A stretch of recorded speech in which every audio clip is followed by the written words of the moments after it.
Hello. आज मैंने एक ऐसे टॉपिक को चूज किया है जो आज की डेट में अपने सही मायनों को भूलकर एक विवादित टॉपिक रह गया है। लोग मतलब इस टॉपिक पे बात करना मतलब ये है कि ज़बरदस्ती कंट्रोवर्सी क्रिएट करना समझते हैं या कहीं ना कहीं मार्केट के अंदर एक कन्फ्यूजन है, पर फिर भी मुझे लगा मुझे बोलना चाहिए। नंबर फर्स्ट चीज़, मैं ये मान के ये बात कर रहा हूँ कि सामने वाला जो भी मुझे सुन रहा है वो एक हाईली इंटेलेक्चुअल है, अपनी पूरी बुद्धि के साथ सुन रहा है। दूसरा, मुझे फ्रीडम ऑफ स्पीच है, मैं अपनी बात लोगों के सामने रख सकता हूँ। बात क्या है? बात यह है कि कैमरे में कुछ समय से वीडियो बना रहा हूँ। मैं कैमरे से फियर नहीं है मुझे, लेकिन मुझे खुद की वीडियोज को देख के ये लगा कि मैं जो असली वाला मुकेश पाठक है, जो जिस डेप्थ तक मैं जा सकता हूँ उस पर नहीं जा पा रहा हूँ। कारण फियर ऑफ कैमरा नहीं है, कारण है कैमरा के साथ ज़्यादा फ्रेंडली ना हो पाना। लेकिन आज मैंने तय किया खुल के बात करेंगे और जो सही है, जो मुझे लगता है बोलना चाहिए, वो मैं बोलूँगा। बात आज का टॉपिक है फेमिनिज्म के ऊपर, नारीवाद के ऊपर। जो सच में आज के डेट में इसके ऊपर बात करना मतलब 3 टाइप के लोग मिल रहे हैं इसके ऊपर। एक जो है फेमिनिज्म, दूसरा जो इसके एंटी हैं, तीसरा वो लोग हैं जो कंफ्यूज हैं। पर मैं आज एक ऐसे टॉपिक के ऊपर बात करूंगा जो इन सबसे अलग, बहुत लोगों ने बहुत कुछ बोला होगा लेकिन मैं बिल्कुल अलग तरीके से बात करना चाह रहा हूँ आज के ऊपर। 2 भागों में वीडियो को बनाऊंगा। पहला भाग जिसमें मैं शॉर्ट में बताऊंगा क्या कॉन्सेप्ट था फेमिनिज्म का, क्या कहता है, क्या इसकी विचारधारा, क्या इसका विश्वास है, क्या इसके सिद्धांत है, जो सब लोग जानते हैं, बस रिकॉल के रूप में उसको बताऊंगा। दूसरे भाग में आज की डेट में फेमिनिज्म क्या रूप ले चुका है, कैसे से कैसा हो चुका है और ये कहीं समाज को किसी अलग तरीके से कहीं कंफ्यूज या मिस प्रेजेंटेशन तो नहीं कर रहा है, उसके ऊपर मैं बहुत अलग तरीके से सही रूप में बात करूंगा। पहले बात कर लेता हूं क्या है कॉन्सेप्ट ऑफ फेमिनिज्म। ये 1830 से लेकर 1920 के समय काल में आया, जो उस समय की महिलाओं की परिस्थिति को देखते हुए मार्केट के अंदर आया था। यानी इसकी एक वेव आई थी। कहता क्या है? बिल्कुल कहता है कि महिलाओं को भी पुरुषों के समान अधिकार और समान अवसर मिलने चाहिए, जो बात बिल्कुल सही है, फैक्ट है, एग्री करते हैं। मतलब हर कोई एग्री करेगा जो थोड़ा बहुत भी समझदार है। पढ़ा लिखा की बात नहीं कर रहा, पढ़े लिखे तो बहुत लोग कंफ्यूज है, थोड़ा बहुत भी जो समझदार है वो एक्सेप्ट करेगा कि यार समाज में महिला और पुरुषों के अधिकार और उनको मिलने वाले अवसर समान होने चाहिए। बिल्कुल यहीं पर खत्म हो जाता है कॉन्सेप्ट ऑफ फेमिनिज्म। सभी ह्यूमन बीइंग एक समान है, तो उनके राइट्स भी और उनको मिलने वाले अपॉर्चुनिटी भी एक समान होनी चाहिए। लेकिन उस समय 1830 से 1920 के समय काल में जो बीता हुआ समय, इस समय महिलाओं की स्थिति को देखते हुए इसकी फर्स्ट वेव सामने आई थी, जिसमें यही मांग थी, यही आवाज उठाई गई कि भाई हमारे भी अधिकार हैं, हमारे भी स्वतंत्रता है। और इसलिए फर्स्ट वेव ऑफ जो है फेमिनिज्म या नारीवाद आया। क्या कहता है? लिबर्टी की बात करता है, ये बात करता है इक्वेलिटी की बात करता है, ये बात करता है जस्टिस की बात करता है, ये मांग करता है अपॉर्चुनिटी मिलने की, ठीक है। और साथ में ये जो कॉन्सेप्ट है ये पर्सनल, सोशल और पॉलिटिकल लेवल पे समान अधिकार और अवसरों की बात करता है। ये बात बिल्कुल सही है और फैक्ट है और सच है, और हर किसी को इस बात को एग्री करना चाहिए और इसका सहयोग करना चाहिए। वोट देने के अधिकार, प्रतिनिधित्व करने का अधिकार हर महिला के पास भी पुरुषों की तरह ही होना भी चाहिए। बिल्कुल फैक्ट है, इस चीज को हम भी मानते हैं, आप भी मानेंगे। और मैं फिर बोल रहा हूं, हर समझदार इंसान, इंटेलेक्चुअल जो अपने आप को समझता है, तो वो इस चीज को एक्सेप्ट करेगा, इसमें कोई दो राय नहीं है, ठीक है। बात करते हैं फेमिनिज्म को वक्त के साथ कहीं ना कहीं इकोनॉमी से भी जोड़ा गया, कैपिटलिज्म से भी जोड़ा गया। इसको कैसे अगर मैं बात करूं, बात कर लेते हैं 1920 में अमेरिका में सिगरेट की बिक्री, सेल कम हो गई। समझना इस बात को, कहां से मिस प्रेजेंटेशन होता है इस कॉन्सेप्ट का। उस समय अगर सिगरेट की सेल कम हुई तो ये हाइप बनाई गई,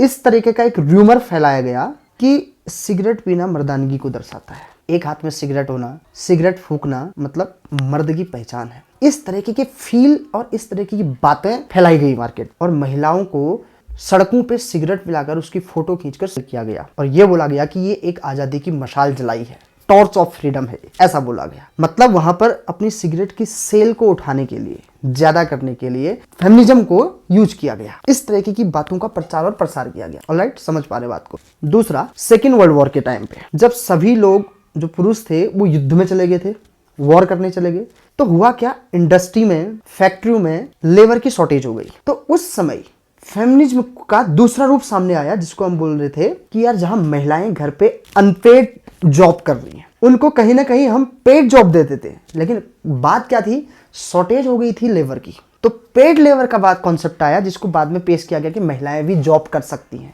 लेकिन मकसद क्या था वहां पर? कहीं ना कहीं इकोनॉमी को सुधारना मकसद था, लेबर नहीं था। तो इसलिए उनके रिप्लेसमेंट में महिलाओं को ऐसा बोला गया कि हाँ, महिलाएं भी जॉब करेंगी। तो महिलाओं के जॉब के कॉन्सेप्ट को भी फेमिनिज्म के सहारे लाया गया, हालांकि वो इकोनॉमी में बहुत अच्छा साबित हुआ। महिलाओं का खुद अपने दम पे आर्थिक रूप से मजबूत होना या अपने परिवार को आर्थिक रूप से सहायता प्रदान करना एक बहुत अच्छी चीज है और होना भी चाहिए। इस चीज को हम भी मानते हैं। ठीक है, यहां तक बात सब समझ में आ रही है। यानी कुल मिला के फेमिनिज्म एक ऐसा कॉन्सेप्ट है या एक ऐसी सोच है, एक ऐसी विचारधारा है जो महिला और पुरुष दोनों को समान हक, समान न्याय, समान अवसर देने की बात करता है। यहां पर महिलाओं को पुरुषों से ज्यादा देने की बात नहीं हुई है। All human being are same का कॉन्सेप्ट है। महिला और पुरुष दोनों बराबर हैं, केवल दोनों के बीच एक बायोलॉजिकल डिफरेंस है जिसे हम उनको जेंडर दे रहे हैं, मेल एंड फीमेल। पर समाज में अधिकारों के रूप में personal life, social life, political life, justice, opportunity, इन सभी चीजों में इक्वल होना चाहिए। एक्चुअली में इसके लिए सही शब्द तो मुझे लगा जो मैं बोलता हूं, ये फेमिनिज्म या फेमिनिस्ट ना होके इक्वलिस्ट होना चाहिए। ये बहुत सटीक लगता है मुझे। बराबरी की बात कर रहे हैं तो इक्वलिस्ट होना चाहिए, ना कि फेमिनिस्ट होना चाहिए। मतलब बोला जाता है लड़कियों की तरह रो रहा है, क्या यार तू भी लड़कियों की तरह आंसू बहा रहा है। बधाई दी जाती है अगर घर में लड़की पैदा हुई होती है तो बोलते बधाई हो, घर में लक्ष्मी आई है। पर लड़का पैदा होने समय ये हमने कभी नहीं सुना कि बधाई हो, घर में कोई मतलब किसी भी गॉड से जोड़ा जाए उसे। आप समझ रहे बातों को। मैं उस पार्ट की तरफ जा रहा हूँ, जस्ट पहले कवर करता हूँ। अगर समाज में महिला और पुरुषों के समान अधिकारों की बात हो, समान अवसरों की बात हो, तो ये बात होनी चाहिए और मैं इसका पूरा सहयोग करता हूँ। लेकिन सोशल मीडिया के बाद जो फेमिनिज्म ने अपना रूप बदला, या बोलूं कि ये फेमिनिज्म था, इसके कॉन्सेप्ट का जो मिस प्रेजेंटेशन मार्केट के अंदर हुआ, ये इससे मुझे बहुत बड़ी शिकायत हो गई है। जो शुरुआत अनेक रूपों में हुई, पर सोशल मीडिया का बहुत इसमें योगदान है। इसे फोर्थ वेव ऑफ फेमिनिज्म कह रहे हैं, जहां आज की महिलाएं गांवों में सर्वाइवल के लिए जी रहे हैं, बराबर शिक्षा के हक के लिए जी रहे हैं, जहां अपने हर स्वतंत्रता की मांग के लिए जी रहे हैं, लड़ाई कर रहे हैं। वहीं इस फोर्थ वेव जो कि अभी आया है 1990 या 2000 के बाद जो चली है ये मूवमेंट, ये कहीं ना कहीं चिंता का विषय है यार। इस चीज को हमें समझना होगा और इसी के ऊपर मैं सेकंड पार्ट पे आ रहा हूँ। सोशल मीडिया के थ्रू मार्केट में जो आज के डेट में फेमिनिस्ट की जो मिस प्रेजेंटेशन हो रही है, ये एक बहुत बड़ी समस्या है जिसके ऊपर मैं बात करना चाह रहा हूँ। इस चीज़ के ऊपर मैं डीपली थोड़ा सा बात करूंगा और यहाँ से मेरा रूप अलग हो जाएगा। क्या है ये चिंता का विषय और समस्या कैसे है, इस चीज़ के ऊपर हम डीप में बात करते हैं। सबसे ज़्यादा जो थोड़ा सा पढ़ लिख लग गए हैं, सबसे ज़्यादा जो कॉलेज गोइंग स्टूडेंट हैं, सबसे ज़्यादा जो प्रोफेशनल हैं, ये लोग फोर्थ वेव में, जिसे हम सोशल मीडिया के थ्रू आई हुई फेमिनिज्म की वेव कह रहे हैं, इसके अंदर फंसते जा रहे हैं और इतना भयंकर तरीके से फंस रहे हैं। अभी बात करेंगे और समझ में आएगा। इतना भयंकर इसके अंदर फंस जा रहे हैं कि ये तो खुद तो बर्बाद हो ही रहे हैं। और जो बेचारे जिनको अभी इसकी सही जानकारी नहीं है, जो कंफ्यूज हैं इस चीज़ के बारे में, इस फेमिनिज्म के कॉन्सेप्ट से इन्फॉर्मेशन सबको है, बिल्कुल समझना ही थोड़ा सा डीप बात हो रही है आज। इन्फॉर्मेशन सबको है, सही नॉलेज के अभाव में जिनको पता नहीं है उसको हम कंफ्यूज कर रहे हैं, उसको अपनी तरफ खींच रहे हैं और उनको भी इस जाल में फंसा दे रहे हैं। और ये क्या है? It's my choice, concept of it's my choice या इट्स योर चॉइस। मैं कह रहा हूं ये बिल्कुल आपका सिलेक्शन है, आपकी चॉइस है, लेकिन ये आपका उद्देश्य तो नहीं है ना। ये जरूर आपका सिलेक्शन है पर ये आपका उद्देश्य नहीं है, क्योंकि ऐसा कॉन्सेप्ट या ऐसा सिद्धांत कभी रहा ही नहीं था ना। इस मुहिम का या इस पहल की ऐसी विचारधारा कभी नहीं थी। ये केवल समानता की बात करता था। कौन लोग हैं इसको जो बढ़ावा दे रहे हैं, जो इसका सपोर्ट कर रहे हैं? So called intellectual, so called cool, समझ रहे हैं? वो लोग इसको बढ़ावा दे रहे हैं और ये खुद तो खत्म होंगे और अपने जाल में कई लोगों को फंसा रहे हैं, समझ पाओ।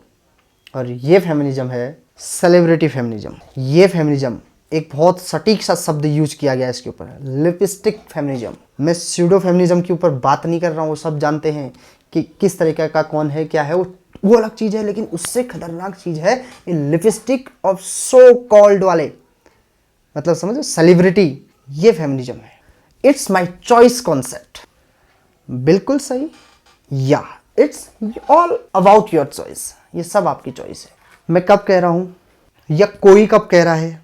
इट्स योर चॉइस, और मैं ही नहीं, बहुत लोग जो समझदार है वो इसे एक्सेप्ट कर लेता है। पर थोड़ा और बात कर लें गहराई से, समस्या कहीं और है।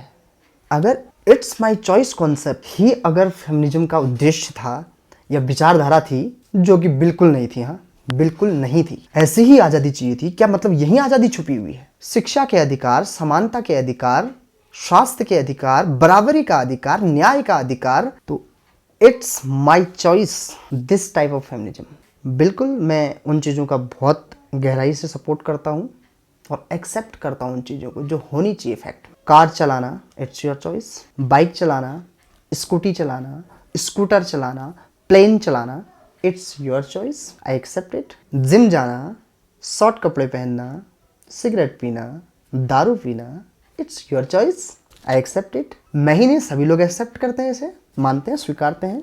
कोई कुछ नहीं बोलता और ना ही बोल सकता है। It's all about your choice. पर बात यहीं ख़त्म नहीं हो रही ना। इट्स माई चॉइस में इंटीमेसी के दौरान ऑर्गेज्म का freedom, outside married relationship, multi partner concept समाज में चल रहा है। और इन लोगों के जो अपने आप को कूल दिखाते हैं, बहुत कूल, और ये क्या बोलते हैं, concept of feminism is just, ये ऐसा बोलते हैं। इनके लिए कॉन्सेप्ट ऑफ फेमिनिज्म जो बराबरी का बात करता था, जो अवसरों की बराबरी की बात करता था, वो वहाँ न सिमट के इनको आज़ादी चाहिए मल्टीपल पार्टनर की। इनकी आज़ादी है इंटीमेसी में ऑर्गेज्म की। इनकी आज़ादी अगर ऐसा करके भी नहीं मिलती है तो multiple partner, outside marriage relationship. ये समस्या है, बुरा लग रहा है बोलते हुए और बुरा लग रहा होगा सुनते हुए, पर इसे मैं एज ए पेन ले रहा हूँ। कहाँ से आया है कॉन्सेप्ट? कौन बढ़ावा दे रहा है? So called celebrity. जो दिखाया जा रहा है ना, जो हमें परोसा जा रहा है, जो हाथ में पकड़ रखा है मोबाइल, इसके अंदर इस तरीके से अंदर से हमारे अंदर फिट किया जा रहा है, इनके अंदर फिट किया जा रहा है, जहां इनकी फेमिनिज्म में जो फ्रीडम की बात हो रही थी, वहां इनको वो फेमिनिज्म कहाँ पे, ऑर्गेज्म पे खत्म हो जा रही है। वो इनकी बात मल्टी पार्टनर फ्रीडम पे खत्म हो जा रही है।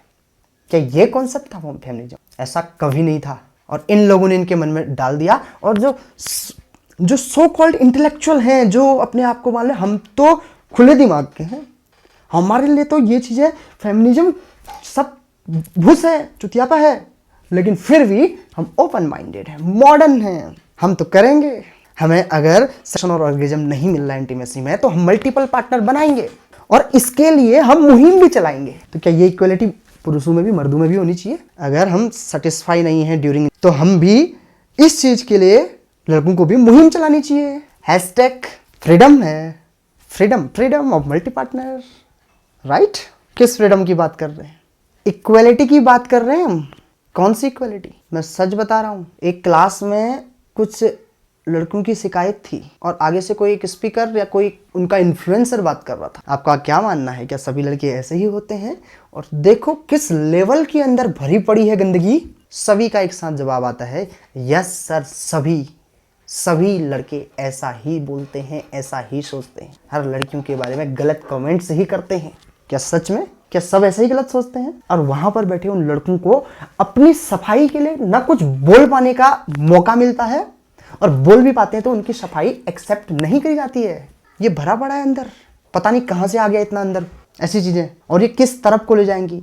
एक हद का सही है, इट्स माई चॉइस एक हद का सही है। जहां ये इट्स माई चॉइस सभ्यता को खत्म करने आ जाएगी, संस्कृति को खत्म करने लग जाएगी, तो वहां जरूरत हो जाएगी बात आगे उठाने की। मुहिम चलाने की बात नहीं कर रहा हूं मैं, फिर बात कर ले रहा हूं, एक तो मकसद से भटकाना। ये आपका एक चॉइस हो सकती है, पर आपका ये ऐसा जो कॉन्सेप्ट मैंने बताया, ये कभी भी एम नहीं हो सकता, उद्देश्य नहीं, मकसद नहीं हो सकता। ये इच्छा हो सकती है, और इस इच्छा को तुम सामूहिक रूप पे कुछ लोग जो तुम्हारे मन में डाल रहे हो और तुम इसे एक्सेप्ट कर रहे हो, और बदले में अगर लड़का ये मांग करे, लड़का मांग के गलती भी कर दे, तो डर है उसको तलाक हो जाएगा, साथ में दहेज का केस लगाया जाएगा, सेक्सुअल हरासमेंट का केस लगाया जाएगा। क्या ये बताओ, सेक्सुअल हरासमेंट महिलाओं के साथ ही होता है? सेक्सुअल हरासमेंट जेंडर देख के नहीं होता, ये पुरुषों के साथ भी होता है। और आज की हकीकत बता रहा हूँ, ये हो रहा है। बहुत सोचने के बाद बोल रहा हूँ, ये हो रहा है। वाइल्ड फैंटेसी, न जाने क्या क्या, इसके चक्कर में यहाँ नहीं हुआ तो इट्स माई चॉइस, बाहर कहीं वहाँ नहीं और कहीं, और लड़का कहीं एक दोस्ती में पकड़ा जाए, क्या क्या लग जाएंगे। एक शिकायत करने की हिम्मत, किसी लड़की के खिलाफ सही बात पर, सही होने पर भी शिकायत करने की हिम्मत नहीं होती। कारण क्या है? उससे डर है, सबसे पहले उसने मेरे साथ छेड़छाड़ किया, उसे डर है शिकायत करने से पहले कहीं छेड़छाड़ का आरोप लगाया जाएगा। बात सही और गलत तक पहुंचने से पहले ही ये समझा जाता है वो लड़की है, वो महिला है। और जो ये बात उठा रहे हैं ना, ये इक्वलिटी की बात नहीं है। समाज और पुरुष जितने भी पढ़े लिखे और समझदार लोग हैं, ये इक्वलिटी को एक्सेप्ट करते हैं और इक्वलिटी देते हैं। आज वो स्थिति नहीं है, पर ये मांग और ऐसी मुहिमें क्यों चला रहे हैं? क्योंकि इनके अंदर इक्वलिटी के अधिकार नहीं, बल्कि वुमेन कार्ड में मिले हुए कुछ विशेष अधिकार हैं, वो कहीं छिन न जाए। वुमेन कार्ड जो खेल रहे हैं ना, उसके ऊपर जो मिले हैं विशेष अधिकार, वो इक्वल नहीं है। वुमेन कार्ड की वजह से कुछ विशेष अधिकार मिले हैं, कहीं वो ना छिन जाए हमसे, वो डर इनके अंदर है। अरे भाई साहब, पढ़े लिखे परिवार में, जिसके घर में बीवी पढ़ी लिखी और समझदार है बोल रहे हैं, उसके घर में वो पति तलाक के डर से डरा हुआ है। कई लोग, कई मर्द इसलिए सुसाइड कर दे रहे हैं क्योंकि उनके ऊपर फर्जी दहेज के आरोप लगाने का डर है। सताया जा रहा है, उसे टॉर्चर किया जा रहा है। ऐसा नहीं किया तो ये कर दो, ऐसा नहीं किया तो ये कर दूंगी। दूसरी तरफ एक लड़के से बात कर रहा था, वो बोल रहा था, कह रहा था यार मेरी एक्स का मैसेज फिर से आ रहा है। मैंने बोला यार एक्स मतलब ब्रेकअप हुआ होगा तभी तो एक्स? उसने बोला ब्रेकअप हुआ ही नहीं, दोनों कॉलेज में थे, अच्छी खासी बात होती थी, रिलेशन में आए, सब कुछ अच्छा था, और विदाउट एनी रीजन बात करना बंद कर दिया क्योंकि मैं तब स्ट्रगल कर रहा था। और अब तो जान ही रहा है, समझ रहा है, थोड़ा ठीक ठाक हो गया हूँ, तो वापस मैसेज आ रहा है। मतलब यहाँ पर उस राइट्स के बारे में कुछ नहीं, जिस समय साथ होना चाहिए था उस समय कुछ नहीं, जिस समय साथ होना चाहिए था, अकेला था, स्ट्रगल था, उस समय तो तुम बात करना था कुछ इतनी समझते हो। It is also your choice, right? भाई लोग, दिल से बोल रहा हूँ, जो मन में आया। मैं समानता की बात करता हूँ, मैं समान अधिकारों की बात करता हूँ, मैं रिस्पेक्ट की बात करता हूँ, मैं रिगार्ड की बात करता हूँ समाज में। यार हर महिला को वही रिस्पेक्ट मिले, वही रिगार्ड मिले, वही अवसर मिले समाज में आगे बढ़ने के लिए, किसी भी क्षेत्र में वही न्याय मिले, पर वही न्याय मिले ना, वही न्याय मिले जो पुरुषों को मिलता है। This concept is all about equality, न कि कोई विशेष अधिकारों की बात करता है। ये ऐसा नहीं चलता भाई। समाज है कि किसी की 5 अंगुलियां 10 अंगुलियां घी में, सिर भी कढ़ाई में, और कोई बेचारा ठन गोपाल। ऐसा नहीं चलेगा। दिल से ओपन बोल दिया भाई, अभी जो लगा वो बोला है। अगर सही लगता है तो वीडियो को लाइक करो। कुछ चीज़ों को बचाव के साथ बोला गया है। अगर आप चाहते हो कि इस चीज़ के ऊपर इसकी पोल खुले और इसके डार्क साइड के ऊपर और गहराई से जाया जाए और सच में पता लगाया जाए क्या सच है, जिससे हकीकत का पता चल सके समाज में, तो वीडियो को अधिक से अधिक फैलाओ। मुझे लगेगा कि व्यूज आ रहे हैं, लोग इसको देख रहे हैं, तभी मैं इतनी गहराई तक बात कर पाऊंगा। कोशिश करी मैंने कि कुछ चीज़ें अच्छी से आपके सामने पेश कर पाऊँ। अच्छी लगी तो लोगों तक फैलाइए, हेल्प मिलेगी इससे, लोगों को भी और मुझे भी हेल्प मिलेगी। नए आए हैं अगर चैनल पे तो सब्सक्राइब कर दीजिए, बेल आइकन जरूर दबा देना। कुछ ना कुछ ऐसे टॉपिक जहां से हमें कुछ नॉलेज मिलेगी या कुछ कहीं ना कहीं डीप एनालिसिस होगा, और ऐसा एनालिसिस होगा जिसके ऊपर डिस्कस नहीं किया गया है, उस साइट के ऊपर या उस तरीके से डिस्कस नहीं किया, वो डिस्कस यहाँ हम करेंगे। तो अगर आप चाहते हैं सेकंड पार्ट तो फैलाइए। मुझे लगेगा कि इसमें व्यू आ रहे हैं और इसको एक्सेप्ट किया जा रहा है लोगों के द्वारा, तो मैं जरूर इसके ऊपर बहुत डीप और बहुत फैक्ट की चीज़ें लाऊंगा आपके सामने। एक चीज़ बोल देना चाहता हूँ लास्ट में, फेमिनिज्म का कॉन्सेप्ट, नारीवाद का कॉन्सेप्ट ये था कि इसमें पुरुषों या मर्दों के अंदर से मर्द होने के अहम को निकालना, और महिला के अंदर से या औरत के अंदर से औरत होने के भय को निकालना।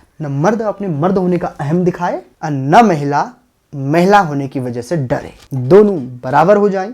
यही कॉन्सेप्ट था।